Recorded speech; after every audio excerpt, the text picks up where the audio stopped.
మిథునం వారికి గనక చూసుకున్నట్లయితే రాశిలో బుధ శుక్రుల యొక్క సంబంధం ఉంది. ఎప్పుడైతే బుధుడు శుక్రుడు రాశిలో ఉన్నారో ఇది చాలా మట్టుకు మీకు, అది కాకుండా మీకు ఈ యొక్క గురువు కూడా 2వ భావంలో ఉన్నాడు, 3లో కేతువు, భాగ్యస్థానంలో రాహు, దశమంలో శని, ఏకాదశంలో కుజుడు. ఇక చంద్రుడు కనుక చూసుకుంటే మీకు 6వ భావం నుంచి ఆల్మోస్ట్ 12th హౌస్ వరకు తిరుగుతాడు మిథునం నుంచి. మరి ఈ యొక్క గ్రహస్థితిని అనుసరించి మీకు ఎటువంటి ఫలితాలు జరగనున్నాయి, ఏ దేవత ఆరాధన చేయాలి, ఎటువంటి విషయాల పట్ల మీరు జాగ్రత్త వహించాలి అనేటువంటి అంశాలు చెప్తుంది నేనైనప్పటికీ చెప్పిస్తుంది సాక్షాత్ లలిత అమ్మవారిగా భావిస్తూ, ఆ లలితాంబిక అమ్మవారి యొక్క అనుగ్రహం మీ యొక్క మిథున రాశి వారికి పూర్తిగా కలగాలని మనస్ఫూర్తిగా కోరుకుంటూ, ఇక్కడ కొన్ని ఆర్ట్స్ రిలేటెడ్ అంటే కళా సంబంధించినటువంటి విషయాలు, ఫ్యాషన్ రిలేటెడ్ సంబంధించిన బిజినెస్లు ప్రారంభించడానికి, మరియు ఇష్టపడిన వారిని వివాహం చేసుకోవడానికి చేసే ప్రయత్నము లగ్నంలో ఉండేటువంటి శుక్రబుధులు ఇస్తున్నారు కాబట్టి ఈ విషయంలో బాగుంటుంది. అదేవిధంగా ధనాభివృద్ధి ఉంటుంది. ధనపరంగానే కొన్ని ఎమోషనల్గా కొన్ని మిస్కమ్యూనికేషన్స్ కూడా ఉంటాయి. కాకపోతే ధనాభివృద్ధి మాత్రం ఖచ్చితంగా ఉంటుంది. కాకపోతే 3వ భావంలో కేతు ఉన్నాడు కాబట్టి ధైర్యము పరాక్రమం ఒక పక్క పెరుగుతూ మిస్కమ్యూనికేషన్స్ కూడా ఉంటాయి. కమ్యూనికేట్ హౌస్లో కేతు ఉన్నది. ఎప్పటి నుంచో ఒక వాహనం కొనుక్కోవాలి, లేకపోతే ఒక ఆభరణం కొనుక్కోవాలి అని ప్రయత్నం చేసేటువంటి వారికి ఆ యొక్క యోగం అయితే ఉంటుంది. కొంచెం హెల్త్ పరంగా కొంచెం బాడీ పెయిన్స్ ఇలాంటివి ఉంటూ ఉంటాయి. కుజుడికి సంబంధించిన దానం ఇస్తూ ఉండండి, కందులు ఇస్తూ ఉండండి, అన్ని విధాలా బాగుంటుంది. ఉపాసనా మార్గంలో ఉండేటువంటి వారికి చాలా మంచి సమయంగా చెప్పుకోవచ్చు దీన్ని.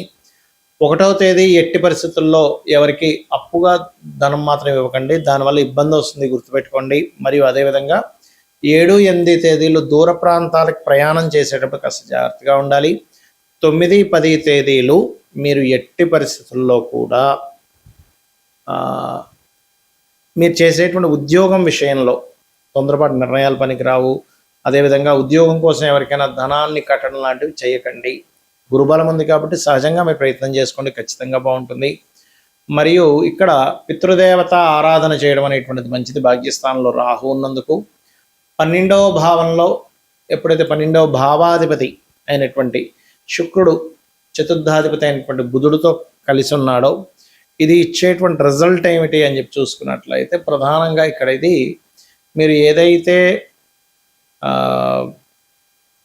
అనుకుంటుంటారో, అంటే మీరు చూడండి ఒక్కోసారి విదేశాలకు వెళ్ళి చదువుకుందామని, ఇన్వెస్ట్మెంట్స్ చేద్దామని అనుకునేటువంటి వారికి కొంతవరకు ఇక్కడ బాగుందని చెప్పుకోవచ్చు. కాకపోతే ఆది మంగళవారాలు మాత్రం ఇన్వెస్ట్మెంట్ ఎట్టి పరిస్థితుల్లో చెయ్యకండి. ఇక మీరు నిత్యము చేయవలసింది లలితాంబిక అమ్మవారి యొక్క అనుగ్రహం కోసం లలితా సహస్రనామాలు నిత్యము పారాయణం చేయండి, అన్ని విధాలా బాగుంటుంది. మనకి ఈ గోచారంలో ఉండే గ్రహాల మూలంగా కూడా ఇప్పుడు చూడండి సర్వసాధారణంగా మే ఎండింగ్ కల్లా అయిపోతుంది మనకి ఇప్పుడు కూడా ఎండాకాలం అనేటువంటిది. జూన్ నుంచి చాలా చల్లగా ఉంటుంది, కానీ ఈసారి అలా ఉండదు. ఆల్మోస్ట్ మే 23 తేదీ వరకు కూడా కుజుడు మేషంలో ఉన్నంత కాలము కూడా వేడి అనేటువంటిది ఎక్కువగా ఉంటుంది, గుర్తుపెట్టుకోండి. ఎండ తీవ్రత ఎక్కువగా ఉంటుంది. ఈసారి ఉండేటువంటి ప్లానటరీ పొజిషన్స్ వేరు. అలాగే కయ్యానికి కాలు దూతున్నట్టుగా ప్రతి దేశం కూడా ఏదో ఒక కారణం చదవండి. లాస్ట్ ఆల్రెడీ 2-3 నెలల నుంచి చెప్తూనే వస్తున్నాం, ఈ కుజుడు మారినా కూడా ఈ ఫలితం ఉంటుంది అని. ఆ రకంగా మరియు ఎప్పుడూ చూడనంత వర్షం, ఎప్పుడూ చూడనంత వాటర్ రిలేటెడ్ ఇబ్బందులు, అంటే చూడండి ఒకేసారి పెద్ద పెద్ద ఉప్పెనలా వస్తూ ఉంటాయి, అటువంటివి రానున్నాయి. కాబట్టి నీటికి సంబంధించిన, అంటే నీటి ప్రదేశాలకు దగ్గరలో, అంటే సముద్రాల దగ్గర, నదుల దగ్గర, మరియు మనకి చూడండి ఒక్కొక్కసారి లాస్ట్ టైం కూడా మన విజయవాడలో వచ్చింది చూసారా, ఆ ప్రవాహం కాస్త వర్షం ఎక్కువ రావడం వల్ల అటువంటి వాటి దగ్గర నివాసం ఉండేటువంటి వారు కాస్త జాగ్రత్తగా ఉండండి. మరియు నీటి మూలంగా కూడా వచ్చే వైరస్లు ఉన్నాయి కాబట్టి కాస్త కాచి చల్లార్చిన నీరు తాగుతూ ఉండండి. ఇక ఇక్కడ గోల్డ్ రేట్ అనేటువంటిది ఒక 1 year వరకు ఫ్లక్చువేషన్ అనేటువంటిది అవుతూనే ఉంటుంది, పెరుగుతుంటుంది, తగ్గుతుంటుంది. ఈ యొక్క ఇదైతే ఉంది క్లియర్గా. ఇక మరొక విషయం ఏంటంటే, ఒక రాజకీయ నాయకుడికి అతని పదవి మీద కొంత ఇబ్బంది పడే యోగం ఉంది, చాలా సీనియర్ రాజకీయ నాయకుడికి. ఎందుకంటే ఇక్కడ ఉండేటువంటి రవి ఉండే స్థితి, రవి రాశుల్లో ఉండే కేతు స్థితి ఉంది కాబట్టి రాజకీయ నాయకులు కొద్దిగా జాగ్రత్తగా ఉండాలి. ఇక్కడ ఎప్పుడు కూడా గోచారంలో మనకి గ్రహాల యొక్క మార్పుల వల్ల మన జన్మ జాతకంలో ఉండేటువంటి ఏవైతే భావం ఉంటుందో ఆ భావం యాక్టివ్ అవ్వడము లేదా డియాక్టివ్ అవ్వడం అనేటువంటిది జరుగుతూ ఉంటుంది. అయితే ఎప్పుడు కూడా గోచార ఫలితం ఒక 10-15% అనుకుంటే మీ పర్సనల్ చార్ట్, ఎందుకంటే మీరు పూర్వజన్మల్లో ఎటువంటి మంచి కర్మలు చేశారో తద్వారా జననం, ఎటువంటి మనకు తెలుసో తెలియక కొన్ని అజ్ఞానంలో కొన్ని కర్మలు చేస్తుంటాం, తద్వారా కొన్ని ఇబ్బందులు పడుతూ ఉంటాం. కాబట్టి ఎప్పుడు కూడా మీరు గుర్తుపెట్టుకోండి, మీ పర్సనల్ చార్ట్నే ఇక్కడ చూసుకోవాలి. అంటే మీ లగ్నం ఎలా ఉంది, లగ్నాన్ని బట్టే మనిషి యొక్క తత్వం ఉంటుంది. మీ ధనాధిపతి ఎలా ఉన్నాడు, అంటే మీకు ఏ మార్గంలో ధనం ఉంది, ఎప్పుడు మీకు ధనయోగం బాగా ఉంది, ఎప్పుడు కొంచెం ఇబ్బందికరంగా ఉంది అనేటువంటి విషయం చూసుకోవాలి. గుర్తుపెట్టుకోండి ధన సంబంధించిన విషయంలో. అదేవిధంగా మీరు తీసుకునేటువంటి నిర్ణయాలు ఎలాంటివి, అంటే మీరు ఒక ప్రయత్నం చేస్తున్నారు, ఆ ప్రయత్నం ఎందుకు అవ్వట్లేదు అసలు, అంటే ఒక్కొక్కసారి ఏమవుతుందంటే ప్రయత్న స్థానము ఫ్రూట్ఫుల్గా ఉండదు. అంటే మీరు ఒక ప్రయత్నం చేస్తుంటే ఆ ప్రయత్నం ముందుకు వెళ్ళడానికి అది సహకరించదు. దాన్ని మూడవ భావము అంటారు. ధైర్యము, సాహసము, దారిద్రము, పరాక్రమం ఇవన్నీ మూడవ భావంలో ఉంటాయి. మీ మూడవ అధిపతి ఏ గ్రహానికి వచ్చింది, ఆ గ్రహానికి సంబంధించిన దీపారాధన మరియు ఆ గ్రహ అధిష్టాన దేవతని కనుక ఆరాధించినట్లయితే అప్పుడు మీరు ఏదైతే ప్రయత్నం చేస్తుంటారో ఆ ప్రయత్నం సఫలీకృతం అవుతుంది.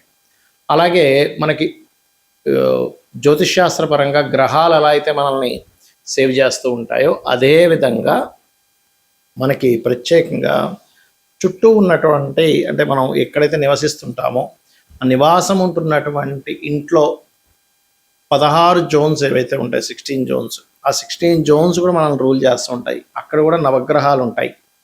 కాబట్టి నవగ్రహాలు, అష్టదిక్పాలకులు వీళ్ళందరూ ఉంటారు. కాబట్టి వాటి యొక్క ఎనర్జీస్ కూడా మన మీద పనిచేస్తూ ఉంటుంది. ఎందుకంటే అవి స్థిరంగా ఉండేటువంటివి. ఒక ఇంట్లో మనం వెళ్ళామంటే అక్కడ ఉండే దోషం స్థిరంగా పెరుగుతూ ఉంది అలా అనమాట.